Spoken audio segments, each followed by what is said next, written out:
अजय एकादशी व्रत कथा।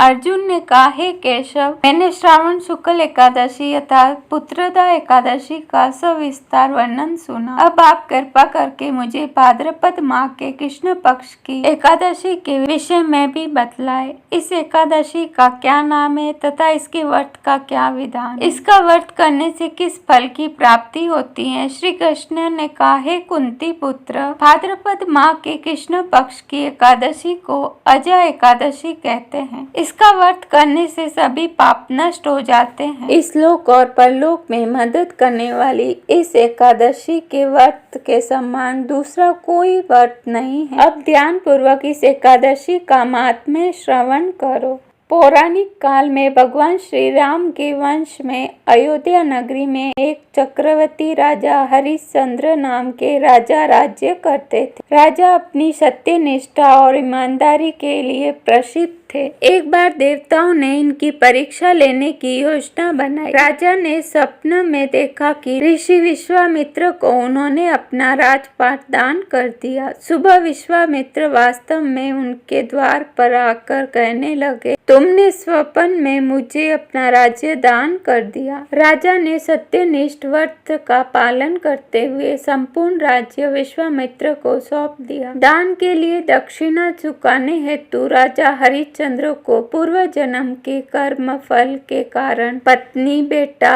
एवं खुद को बेचना पड़ा। हरिश्चंद्र को एक डोमा ने खरीद लिया जो शमशान भूमि में लोगों के दाह संस्कार का काम करता था। स्वयं वह एक चंडाल का दास बन गया। उसने उस चंडाल के यहाँ कफन लेने का काम किया, किंतु उसने इस आपत्ति के काम में भी सत्य का साथ नहीं छोड़ा। जब इसी प्रकार उसे कई वर्ष बीत गए तो उसे अपने इस नीच कर्म पर बड़ा दुख हुआ और वह इससे मुक्त होने का उपाय खोजने लगा। वह सदैव इसी चिंता में रहने लगा कि मैं क्या करूं, किस प्रकार इस नीच कर्म से मुक्ति पाऊं। एक बार की बात है, वह इसी चिंता में बैठा था। गौतम ऋषि उसके पास पहुँचे। हरिश्चंद्र ने उन्हें प्रणाम किया और अपनी दुख भरी कथा सुनाने लगे। राजा हरिश्चंद्र के दुख भरी कहानी सुनकर महर्षि गौतम भी अत्यंत दुखी हुए और उन्होंने राजा से कहा, हे राजन, भाद्रपद माह के कृष्ण पक्ष की एकादशी का नाम अजय है। तुम इस एकादशी का विधि पूर्वक व्रत करो तथा रात्रि को जागरण करो, इससे तुम्हारे सभी पाप नष्ट हो जाएंगे। महर्षि गौतम इतना कहकर अलोप हो गए। अजय नाम की एकादशी आने पर राजा हरिश्चंद्र ने महर्षि के कहे अनुसार विधि पूर्वक उपवास और रात्रि जागरण किया। इस व्रत के प्रभाव से राजा के सभी पाप नष्ट हो गए। उस समय स्वर्ग में नगाड़े बजने लगे और पुष्पों की वर्षा होने लगी।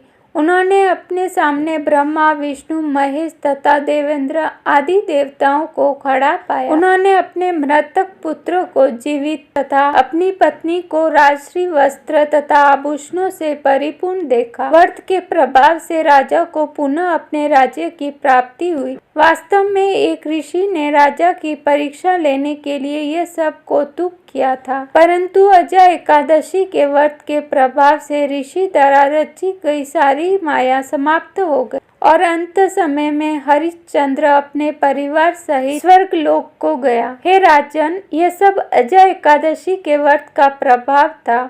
जो मनुष्य इस उपवास को विधि पूर्वक करते हैं तथा रात्रि जागरण करते हैं, उनके सभी पाप नष्ट हो जाते हैं और अंत में वे स्वर्ग को प्राप्त करते हैं। इस एकादशी व्रत की कथा के श्रवण मात्र से अश्वमेध यज्ञ के बराबर फल की प्राप्ति होती है।